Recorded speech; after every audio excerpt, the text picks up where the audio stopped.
अस्सलाम वालेकुम students, welcome है आपको आज की क्लास में।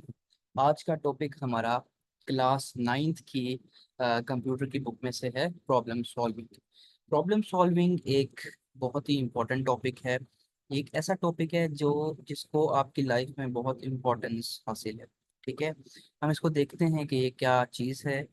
आप चाहे आप अपनी डेली लाइफ की एग्जांपल लें या चाहे आप अपनी एजुकेशनल लाइफ की एग्जांपल लें, आप हर तरह की प्रॉब्लम्स के साथ डील कर रहे होते हैं, आप उनको सॉल्व कर रहे होते हैं। लेकिन शायद आपने कभी नोटिस नहीं किया होगा कि आप उसको किस स्टेप्स के थ्रू सॉल्व कर रहे हैं।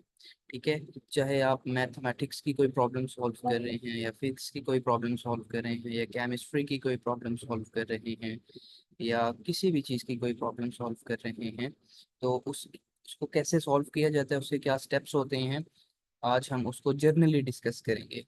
तो सबसे पहले बढ़ते हैं topic 1.1 problem solving steps. In order to solve a problem, it is important to follow a systematic approach. In a following in the following we discuss different steps that we can follow to solve a problem. कि हम systematic approach एक develop करते हैं, एक पूरा procedure, एक पूरा process develop करते हैं उस प्रॉब्लम को सॉल्व करने के लिए। तो देखिए, प्रॉब्लम सॉल्व करने के लिए सबसे पहले प्रॉब्लम का पता होना जरूरी है कि प्रॉब्लम है क्या। अगर प्रॉब्लम है ही नहीं तो आप सॉल्व किस चीज़ को करोगे। ठीक है, तो प्रॉब्लम सॉल्व करने से पहले प्रॉब्लम का पता होना जरूरी है। तो देखिए, और प्रॉब्लम का पता होना और उस प्रॉब्लम का वेल डिफाइंड होना, मतलब जो चीज़ आपने फाइंड की करनी है उसके बारे में कंप्लीट इंफॉर्मेशन उस प्रॉब्लम में लिखी हुई होनी चाहिए। अदरवाइज आप अगर उस प्रॉब्लम को समझ ही नहीं पा रहे तो आप उसको सॉल्व कैसे करोगे, या प्रॉब्लम कंप्लीटली लिखी ही नहीं हुई या वो प्रॉब्लम कंप्लीटली आपको पता ही नहीं है कि प्रॉब्लम है क्या, तो आप उसको सॉल्व कैसे करोगे। तो सबसे पहली बात है डिफाइनिंग अ प्रॉब्लम, के प्रॉब्लम को डिफाइन किया जाए कि प्रॉब्लम एक्चुअली है क्या। A well-defined problem is the one that does not contain any ambiguities. Ambiguities mean confusions या misunderstandings ना हो उस प्रॉब्लम में। ठीक है, तो प्रॉब्लम का वेल डिफाइंड होना मतलब प्रॉब्लम का पूरी तरीके से वहां पर डिफाइंड होना। प्रॉब्लम बता रही हो कि प्रॉब्लम क्या पूछ रही है आपसे, क्या मांग रही है, किस तरह का सोल्यूशन चाहिए उसको। ठीक है, तो उसका एक क्लियर गोल होना चाहिए। All the conditions are clearly specified. जो जो उसमें रिक्वायर्ड है, जो आपसे जो इन्फॉर्मेशन उसको सॉल्व करने के लिए चाहिए वो उसमें हो, और जो रिक्वायर्ड है आपसे वो भी क्लियरली बताया गया हो। जो गोल आप जो आपका गोल है उस प्रॉब्लम को फाइंड करने का, जो सोल्यूशन है उस उसको सॉल्व करने के लिए आपको कंप्लीट इंफॉर्मेशन उसके अंदर गिवन होनी चाहिए। फॉर एग्जांपल, आप फिजिक्स में से एक आप बहुत ही इम्पोर्टेंट एक फॉर्मूला पढ़ते हो, F = ma। ठीक है, F = ma। ठीक है, अब इसमें देखें, F = ma में अगर आपको एक प्रॉब्लम दी जाए, उसमें आपको मैथ गिवन हो और एक्सेलरेशन गिवन हो, तभी आप फोर्स निकाल सकते हो। उस प्रॉब्लम का गोल क्या होगा कि फोर्स निकालना, लेकिन उसके लिए प्रॉब्लम का वेल डिफाइंड होना, ये मतलब है प्रॉब्लम के वेल डिफाइंड होने का कि आपको मैथ्स गिवन हो और एक्सेलरेशन गिवन हो। ये दोनों चीजें जब आपको गिवन होंगी तभी आप फोर्स निकाल सकते हो, अदरवाइज आप फोर्स नहीं निकाल सकते। तो ये मतलब है कि प्रॉब्लम वेल डिफाइंड होने का मतलब है कि जो जो चीजें उस गोल को निकालने के लिए आपको चाहिए चाहिए हों वो आपको गिवन हो। ठीक है, वेल डिफाइंड होनी चाहिए, तभी आप उस गोल तक पहुंच सकते हो। ठीक है, it is easy to understand and solve given problem. it is easy to understand and solve given a problem statement. First we need to see whether the problem is defined well or not। के पहले हम ये देखते हैं कि क्या वो problem well defined भी है या नहीं है। ठीक है, अगर वो वेल डिफाइंड ना हो तो फिर हमारे पास कुछ स्टेप्स हैं जिनको हम यूज करके उस प्रॉब्लम को वेल डिफाइंड बनाते हैं। असल में प्रॉब्लम वहीं पर होती है। अक्सर ऐसा होता है कि उसकी इंफॉर्मेशन छुपी ढकी होती है जो हम खुद अपने नॉलेज के थ्रू, अपने बैकग्राउंड नॉलेज को यूज करके निकालते हैं, या गेस लगाते हैं, या पिक्चर्स ड्रॉ करके।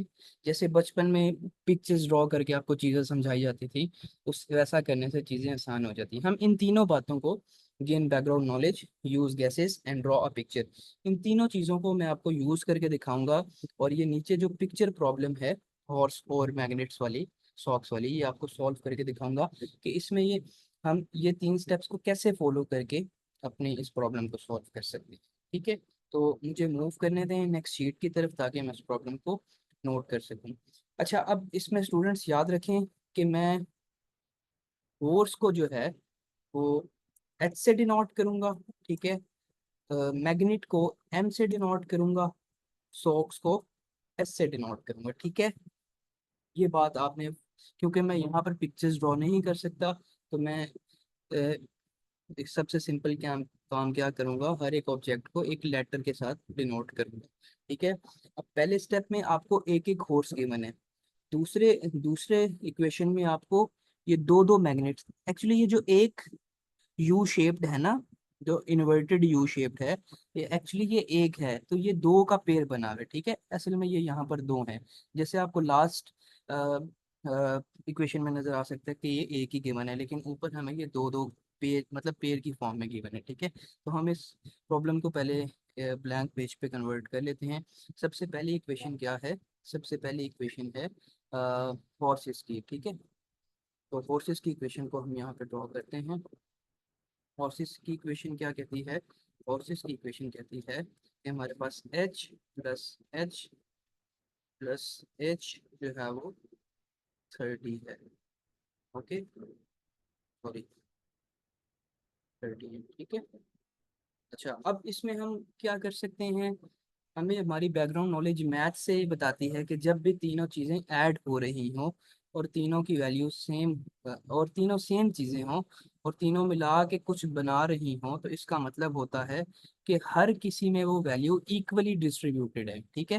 मिसाल के तौर पे अ, अगर इस फोर्स की वैल्यू होती 2, तो 2 + 2 + 2, अगर इस हॉर्स की वैल्यू होती 2, तो 2 + 2 + 2 क्या होता है? 6। तो मतलब एक हॉर्स की वैल्यू है 2, लेकिन अब यहाँ पर टोटल वैल्यू कितनी की मैंने 30, तो इसका मतलब है कि एक हॉर्स की वैल्यू क्या है? 10 है, ठीक है। आपने गेस कर लिया होगा, ठीक है। अब 10 + 10 + 10 क्या होता है? 10 + 10 + 10 होता है 30, ठीक है। इसका मतलब है कि एक एच जो है वो हमारे पास क्या है? एक एच की वैल्यू 10 है, हमने एक फोर्स की वैल्यू निकाल ली। तो फर्स्ट इक्वेशन से हमने अपने मैथ के बैकग्राउंड नॉलेज को यूज करके एच की वैल्यू निकाल ली। अब हम चलते हैं अपनी नेक्स्ट इक्वेशन की तरफ। नेक्स्ट इक्वेशन है force plus two magnets plus two magnets, ठीक है। Force plus two magnets plus two magnets, तो हम इसको लिख लेते हैं। क्या है? Force plus 2m plus 2m equal to, क्या वैल्यू थी? 18, ओके, 18, ओके, ठीक है। अब इस इक्वेशन को आप बेसिक अलजबरा के साथ, जो आपकी बैकग्राउंड नॉलेज पहले से मौजूद है, आप सॉल्व कर सकते हैं, ठीक है। एच की वैल्यू हम पता लगा चुके हैं, वो 10 है। 2m और 2m, दो और दो कितने होते हैं? 4। ये बहुत ही बेसिक अलजबरा, तो ये क्या आ गया? 4m इज इक्वल टू 18, ठीक है। अब अगेन आप अपनी बैकग्राउंड नॉलेज मैथ की इस्तेमाल करोगे। हमने बेसिकली यहाँ पर m की वैल्यू निकालनी है, ठीक है। m की वैल्यू किस तरह निकलेगी? हम दोनों साइड से 10 को सब्ट्रैक्ट कर देंगे, ठीक है। अगर हम इक्वेशन की दोनों साइड पे सेम काम करें तो उससे फर्क नहीं पड़ता, क्योंकि मैंने राइट साइड पे भी 10 को माइनस किया है, लेफ्ट साइड पे भी माइनस किया है, तो लेफ्ट पे तो राइट पे भी करना पड़ेगा। अब ये क्या बन जाएगा? ये बन जाएगा 4m = 8, ठीक है। 4m = 8, और अगर आप दोनों साइड पे 4 से डिवाइड कर दो, ठीक है, तो लेफ्ट हैंड साइड पे 4 4 से कैंसिल हो जाएगा, और जब 8 4 से डिवाइड होगा तो वैल्यू आ जाएगी 2। तो m की वैल्यू क्या आ गई? 2 आ गई। तो अब हम h भी निकाल चुके हैं, अब यहाँ पर हम लिखते रहते हैं। h हमारा आ चुका है 10, और m हमारा आ चुका है 2, ओके। एक m की वैल्यू हम निकाल चुके हैं, ओके। अब हम नेक्स्ट इक्वेशन की तरफ चलते हैं। नेक्स्ट इक्वेशन कहती है कि दो मैग्नेट्स में से जब दो सोक्स को माइनस किया जाए तो हमारे पास आता है 2। दो मैग्नेट्स में से दो सोक्स,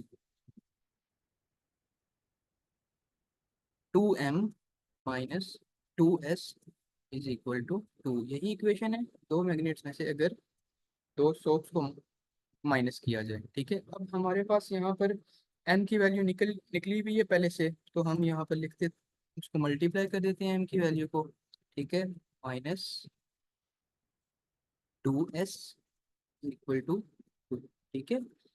अब हमारे पास क्या आ चुका है, 4, तो 2 4 होता है, -2s इक्वल टू 2, ठीक है। अब सेम वही काम आप कर सकते हैं, क्या कर सकते हैं कि आप दोनों साइड से 4 को सब्ट्रैक्ट करते हैं, 4 - 4 - 2s इक्वल टू 2 - 4, ठीक है। तो ये क्या बन जाएगा, -2s इक्वल टू -2, ठीक है। 2 - 4 क्या होता है, -2, -2 दोनों साइड पे डिवाइड कर दें तो आपके पास सिंपली माइनस माइनस से कैंसिल हो जाएगा, 2 2 से कैंसिल हो जाएगा, तो सोक्स की वैल्यू क्या आ जाएगी, 1 आ जाएगी, ठीक है। तो यहाँ पर सोक्स की वैल्यू को भी लिख देते हैं, सोक्स की वैल्यू 1 आ गई, ठीक है। अब हम तीनों इक्वेशन से अपने बैकग्राउंड नॉलेज को यूज करके कुछ अखज़ कर चुके हैं, कुछ निकाल चुके हैं। अब हम क्या करेंगे, लास्ट इक्वेशन में पुट कर देंगे। लास्ट इक्वेशन क्या है, socks plus force multiply by magnet, source plus force, source plus force multiply by magnet, ये हमने फाइंड करना है। क्या करना है, ये हमने फाइंड करना। सोर्स की वैल्यू क्या है, 1, फोर्स की वैल्यू क्या है, 10, मल्टीप्लाई बाय मैग्नेट की वैल्यू। अब आपको डिमैस रूल पता होगा, पहले मल्टीप्लिकेशन सॉल्व होती है फिर एडिशन सॉल्व होती है, तो पहले एडिशन सॉल्व नहीं होगी, पहले मल्टीप्लिकेशन। ये भी आपकी बैकग्राउंड नॉलेज से आपको पता चला। तो 2 × 10 = 20, ठीक है। और ये आंसर क्या आ जाएगा, 20 + 1 = 21, ठीक। तो इस इक्वेशन का, फाइनल इक्वेशन का, ये जो लास्ट वाली इक्वेशन है, सोक्स प्लस फोर्स, इसका आंसर हमारे पास क्या आ चुका है, 21 आ चुका है, ओके। आई होप कि आपको आज का लेक्चर समझ आया होगा। हमने बेसिकली इन तीनों स्टेप्स को मैंने आपको इम्प्लीमेंट करके दिखाया है। ये क्वेश्चन शायद आपके एग्जाम में ना पूछा जाए, लेकिन मैंने जस्ट आपको ये 3 सब्जेक्ट्स जो स्टेप्स हैं ये समझाने की कोशिश की है कि हम गैस लगा सकते हैं, उसमें वैल्यूज पुट करके और चेक कर सकते हैं कि हमारी इक्वेशन बैलेंस होगी या नहीं होगी। बैकग्राउंड नॉलेज हमने, हमारा जो मैथ का बैकग्राउंड नॉलेज था हमने यूज़ किया, और पिक्चर्स के साथ कैसे ड्रॉ करके किया जाता है वो हम आगे चल के फ्लो चार्ट के टॉपिक में देखेंगे। आई होप कि आपको समझ आया होगा। अगर आपके कोई भी क्वेश्चंस हैं तो आप कमेंट सेक्शन में पूछ सकते हैं। Thank you.